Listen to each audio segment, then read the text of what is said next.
రాజా, త్వరగా వచ్చి టిఫిన్ చెయ్యి, ఇప్పటికే చల్లారిపోయింది. ఎక్కడున్నావు?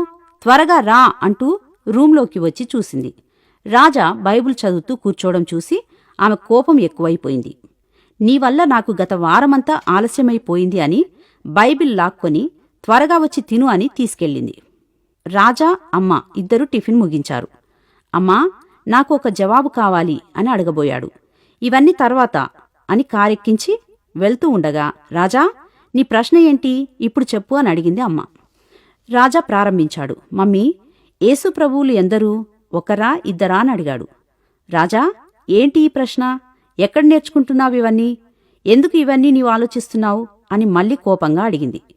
రాజా ఏదో చెప్పబోయినంతలో ఆమె కారు దిగి టీచర్ వద్దకెళ్ళి రాజా ఏవో తప్పు విషయాలు నేర్చుకుంటున్నాడు అని చెప్పింది. తాను అలాంటివేవీ రాజాకు నేర్పలేదని టీచరు సవినయంగా చెప్పింది. రాజా కన్నీళ్లతో ఒప్పుకుంటున్నాడు. మా టీచరే యేసు మన తండ్రి అని నాతో చెప్పింది అన్నాడు. యేసుప్రభు ఎన్నడూ ఏ తప్పు చేయలేదని, ఎలాంటి నేరాలకు పాల్పడలేదని కూడా చెప్పింది అన్నాడు. సరే, యేసుప్రభువులు ఇద్దరున్నారనేది నీ అభిప్రాయమా? అయితే ఎందుకు నీకీ ఆలోచన కలిగింది అని ప్రధానోపాధ్యాయుని అడిగింది. రాజా జవాబిస్తూ, నా తల్లి నేను యేసు బిడ్డనని పాడుతుంది, కాని నా తండ్రితో కలహిస్తుంది. ఆయన వద్ద డబ్బులు దొంగతనం చేస్తుంది. కనుక నా తల్లికి మరొక యేసు ఉండి ఉండాలి. ఒకవేళ మరొక యేసు ఎవరైనా ఉన్నారా అని నేను బైబిల్లో వెదుకుతూ ఉన్నాను. ఇదంతా విని రాజా తల్లి ఏడ్చింది.